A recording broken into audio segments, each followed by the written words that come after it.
Okay, we've been talking about severe weather, and in our discussion, we've talked about what's been going on this week and all the bad weather that's been around. Well, I just thought I would bring it in a little bit of what actually happened and talk about it quickly. Uh, I know that we had one set of thunderstorms that moved through. You had them in Jacksonville, and earlier that day. This is actually for what happened on the Thursday morning. This time frame here runs from about would it be about 2 o'clock, about 4 o'clock in the morning, on through till about noon, 1 o'clock in the afternoon. Uh, what was going on was there was a really strong upper level low. It's out in the Midwest here. So let's see if I can get the right image for that.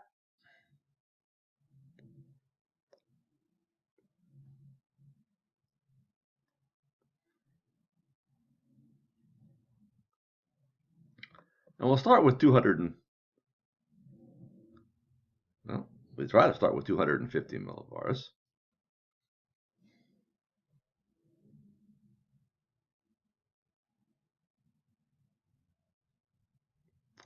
All right, I'll bring that back up in a second here. Thought I had it.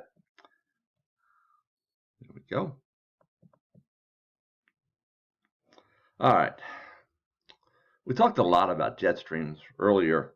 Well, there's a huge jet stream out over the Midwest dropping in 110, 130, 110 there, 115 here. And then there's a pretty good jet stream coming out of 100 knots or so, one area maximum. Basically, the 100 knot jet is collared in a little differently here. This is a 250 millibar. There's actually a stronger wind on the west side, the cold side of this jet, this trough in the upper atmosphere right here. That stronger wind means it's pushing more momentum, pushing it down. It's going to deepen this trough. What it's going to do is going to force it to literally cut off, as we would call it in meteorology, to where it becomes cut off from the main flow. If you look at the flow aloft, further north of it, hardly any wind up here, only 20, 25 knots of wind, very light winds. Got a lot of wind coming in here. So if you start at the top and work your way down, you see lots of energy coming into the bottom of the trough. What's going to happen is this wind's going to weaken as it goes underneath the base of the trough and then cause this wind on the other side to increase. So with time, you'll see this wind on the west side diminish. The wind on the east side will increase, begin to push out. So the next picture that we'll look at, we'll go to 500 millibars. And 500 millibars, well, if I can get it back here a minute.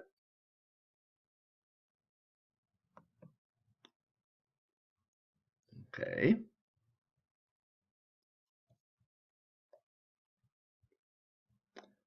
It's going to make me do it the hard way.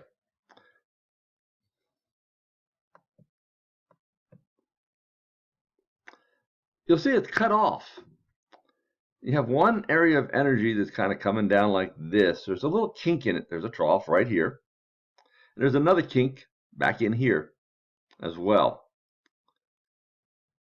There are two areas of energy coming into the 500 millibar. You saw the big strong jet out here, so you have that pushing in. That's this kink or whatever coming into the system. And that's going to make this one to the east that much stronger. You had those thunderstorms late at night. I know down in Jacksonville area, you probably had some in West Virginia as well. Look at all the energy, the power coming in at 500 millibars. And remember, you're getting all this divergence out ahead of this area over top of you. You can actually see the winds kind of diverging down in here right now. And that's at this level. So let's bring it down a little bit.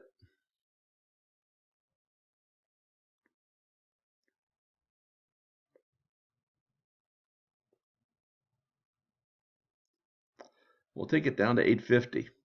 Well, 850,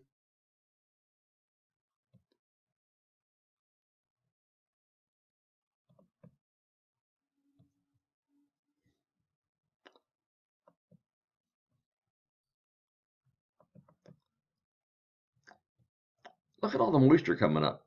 The green areas indicate this is dew point temperatures, literally being things here. And these are temperatures are probably plus 10 degrees Celsius.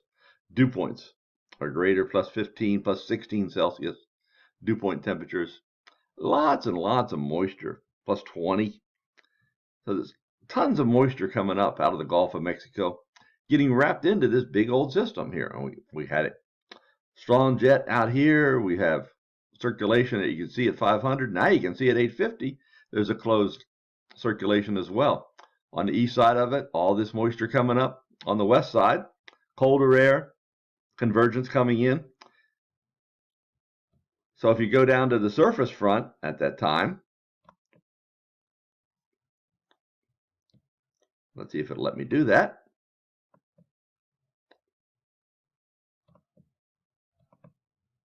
Probably not. So we'll look at another image here in a second. Let's see if I can get the surface here yet.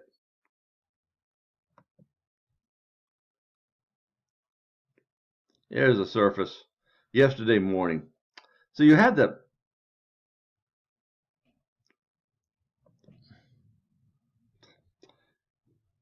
I'm apologizing for this for a second, but let me get that up here.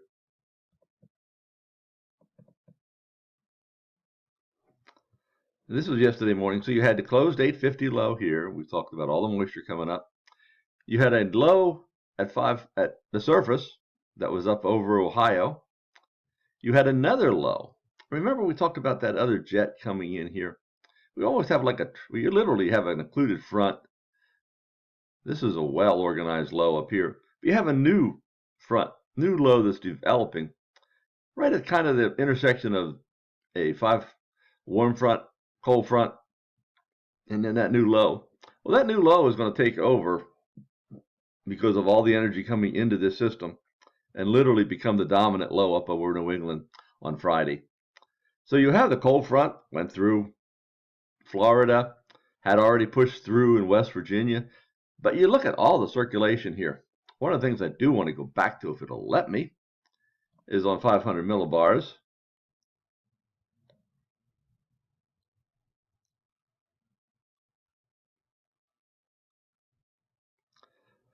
Look at all the cold air, minus 23, minus 29 degrees at 500 millibar.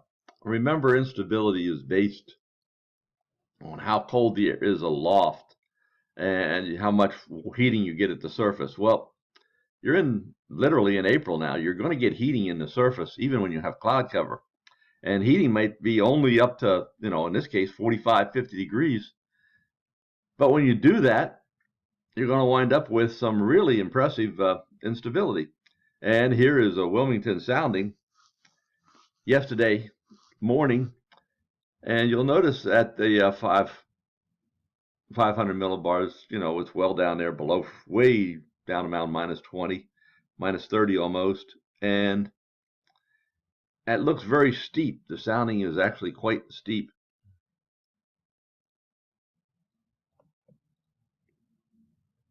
So we'll go there again quickly to get that up. This is Wilmington, Ohio, too. So what you almost have here, any kind of warmth that's occurred down at the low levels is going to cause the bubble to rise all the way up, almost to about, probably close to 25,000 feet or so. You're not getting severe thunderstorms out of it, but you're getting a lot of showers, and that's what was happening in West Virginia at the time. You're getting a lot of thermals all the way up to there, and a lot of showers around. So you weren't getting severe weather. But if you looked at Jacksonville sounding, and this was before the cold front had come through, you can see, it's way up, almost 80 degrees or so. And you're bumping that air up. If you rise it, this is actually the area that the air would be rising, warm air rising upwards. Look at the difference in temperature between the actual environment and that parcel of air that got forced up from the surround. And you can see it's always over here to the right until it gets well up over almost 50,000 feet before it gets to the top. So this is just a quick example of how those thunderstorms developed. You know, the instability, you had the cold front coming in, and how just one feature, if you look all the way down from 250 millibars, start up there and go down to 500 millibars, then down to 850, you can actually see the whole thing taking shape down at the surface with the lows, match up well with it, and then finally looking at the instability and how there's even instability under the 500 millibar low and out ahead of the cold front itself. One other thing I wanted to look at real fast here would be the Buff Kit. I called up a Buff Kit sounding. Buff Kit is a program that allows you to see a model sounding. So I thought I would look at a model sounding at my house, Norfolk, yesterday morning. Yesterday morning was partly cloudy on Thursday morning. Temperatures are up close to 70 degrees. This is very close to being right on the button. The winds are to the right here. There are vector winds, so the longer the line, the stronger the wind is. You can actually see it, and the direction of the wind is associated here. If I want to zoom in very closely in any area here, I can just left click and I can zoom right into a part of the sounding. If I want to go away from that and look a little bit broader at the sounding, I can do that as well. One of the things you can do here as well, I have turned on the 2-meter temperature and the 10-meter winds. They're down here. There's 2-meter temperature at this time was 19 Celsius. The dew point was 16. And the winds for 171 from the southeast at that time. So, and here's a photograph, which you can actually see here. I want to zoom in on that a little bit.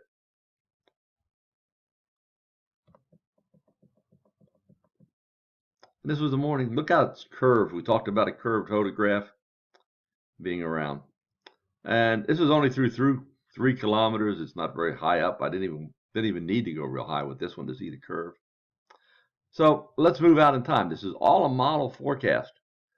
We had some severe weather. We actually had 2 tornadoes that touched down right around noontime yesterday.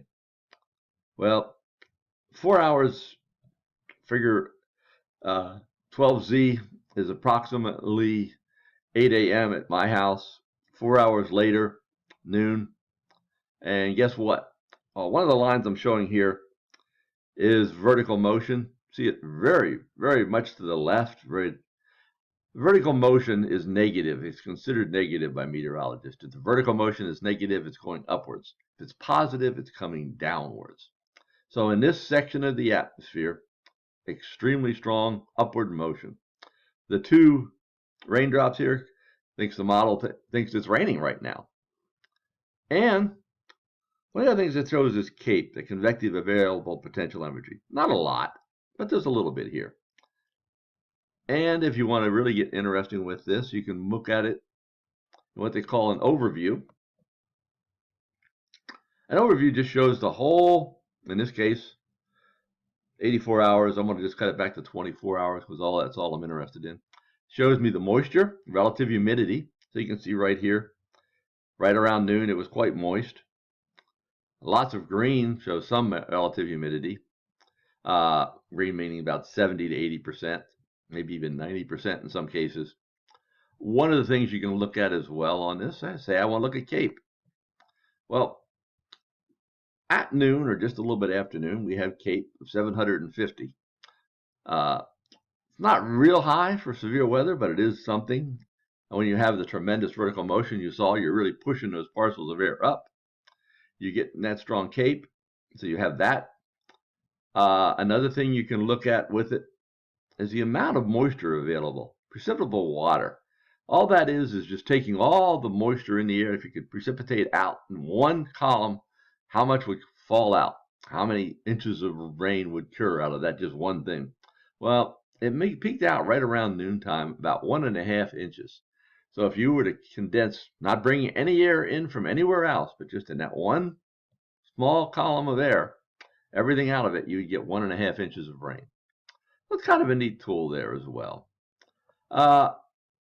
One of the other things you can look at here, we talked about the level of condensation, liquid condensation level, pretty low down here. So clouds are forming at a pretty low level. Level of free convection is a level where if you can push a parcel of air, it's going to just keep on rising up. You can see that was pretty high up earlier, over 10,000 feet. But right around noon or so, it dropped kind of down. So pushed up right there.